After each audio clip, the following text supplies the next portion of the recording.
ಕಾರವಾರ ನಗರದ ಕಾಳಿ ಸೇತುವೆಯಿಂದ ರಾಷ್ಟ್ರೀಯ ಹೆದ್ದಾರಿಯುದ್ದಕ್ಕೂ ಗೋವಾದ ಗಡಿಭಾಗದ ತನಕ ಬೀದಿ ದೀಪಗಳನ್ನು ಅಳವಡಿಸುವಂತೆ ಕರ್ನಾಟಕ ರಕ್ಷಣಾ ವೇದಿಕೆಯ ಪ್ರವೀಣ್ ಶೆಟ್ಟಿ ಬಣ ಕಾರವಾರ ಘಟಕದಿಂದ ಜಿಲ್ಲಾಧಿಕಾರಿ ಕಚೇರಿ ಎದುರು ಪ್ರತಿಭಟನೆ ನಡೆಸಿದರು.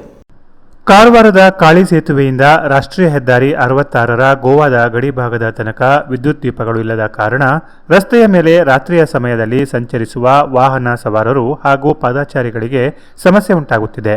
ಹಲವು ಬಾರಿ ಹೆದ್ದಾರಿಯಲ್ಲಿ ರಾತ್ರಿ ವೇಳೆ ಜಾನುವಾರುಗಳು ಮಲಗಿರುವುದು, ಸವಾರರಿಗೆ ಕಾಣಿಸದೆ ವಾಹನಗಳ ಅಪಘಾತ ಸಹ ಉಂಟಾಗಿದ್ದು, ಸಾಕಷ್ಟು ಅಪಘಾತಗಳಲ್ಲಿ ಪ್ರಾಣಹಾನಿ ಸಹ ಉಂಟಾಗಿದೆ.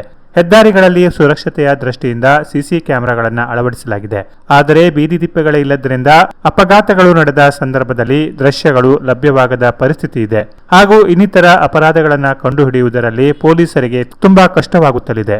ಆದ್ದರಿಂದ ಈ ಬಗ್ಗೆ ಗಮನ ಹರಿಸಿ ವಿದ್ಯುತ್ ದೀಪದ ಸಮಸ್ಯೆಯನ್ನು ಬಗೆಹರಿಸಿಕೊಡುವಂತೆ ಆಗ್ರಹಿಸಿದರು.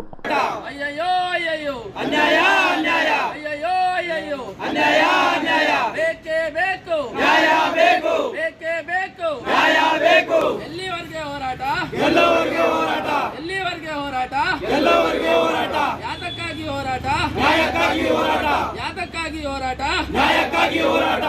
ನ್ಯಾಯ ಬೇಕು ಬೇಕೇ ಬೇಕು ಅಯ್ಯಯ್ಯೋ ಅನ್ಯಾಯಕ್ಕಾಗಿ ಹೋರಾಟ ಯಾತಕ್ಕಾಗಿ ಹೋರಾಟ ನ್ಯಾಯಕ್ಕಾಗಿ ಹೋರಾಟ ಎಲ್ಲಿವರೆಗೆ ಹೋರಾಟ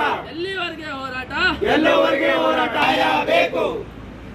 ನಮಸ್ಕಾರ. ಇವತ್ತು ನಾವು ಇಲ್ಲಿ ಹೋರಾಟ ಮಾಡಲಿಕ್ಕೆ ಉದ್ದೇಶ ಏನಪ್ಪ ಅಂದರೆ, ನಮ್ಮ ಕಾಳಿ ನದಿ ಸೇತುವೆಯಿಂದ ಗೋವಾ ಗಡಿಭಾಗ ತನಕ IRB ಅವರು ಯಾವುದೇ ರೀತಿಯ ಒಂದು ವಿದ್ಯುತ್ ದೀಪವನ್ನು ಅಳವಡಿಸದೆ ಇಲ್ಲಿವರೆಗೆ ಬಹಳಷ್ಟು ರಾತ್ರಿ ಸಮಯದಲ್ಲಿ ಅಪಘಾತಗಳು ಸಂಭವಿಸಿದೆ, ಬಹಳಷ್ಟು ಸಾವು ನೋವುಗಳು ಸಹ ಸಂಭವಿಸಿದೆ.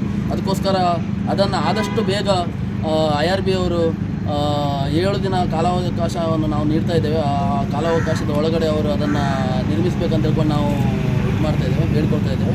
ಎಲ್ಲೋ ಒಂದು ವೇಳೆಯಲ್ಲಿ ಅವರು ನಿರ್ಮಿಸದೇ ಇದ್ದಲ್ಲಿ ನಾವು ರಸ್ತೆ ತಡೆಯನ್ನು ಮಾಡಿ ಉಗ್ರ ಹೋರಾಟವನ್ನು ಮಾಡುವ ಕೆಲವು ಕಡೆ ಹಾಕ್ಯಾರ, ಕೆಲವು ಕಡೆ ಹಾಕಲಿಲ್ಲ. ಸೊ ಹಾಕದೇ ಇದ್ದಲ್ಲಿ ಏನಾಗ್ತಾ ಇದೆ ಅಂದರೆ, ರಾತ್ರಿ ವೇಳೆ ದನಕರುಗಳು ರಸ್ತೆ ಮಧ್ಯದಲ್ಲಿ ನಿಂತ್ಕೊಂಡು ಅಥವಾ ನಮ್ಮ ಕೆಲವು ವಾಹನಚಾರರಿಗೆ ಕಾಣದೆ ಅವರು ಅಪಘಾತಕ್ಕೆ ಈಡಾಗ್ತಾ ಇದ್ದಾರೆ. ಅದು ಬಹಳಷ್ಟು ಸಾವು ನೋವುಗಳನ್ನು ಅನುಭವಿಸ್ತಾ ಇದ್ದಾರೆ ನಮ್ಮ ಸಾರ್ವಜನಿಕರು ಅಂತ ಹೇಳ್ಕೊಂಡು. ಅಪರ ಜಿಲ್ಲಾಧಿಕಾರಿ ಸಾಜಿದ್ ಮುಲ್ಲಾ ಮನವಿ ಸ್ವೀಕರಿಸಿದರು. Canara plus news, Karwar.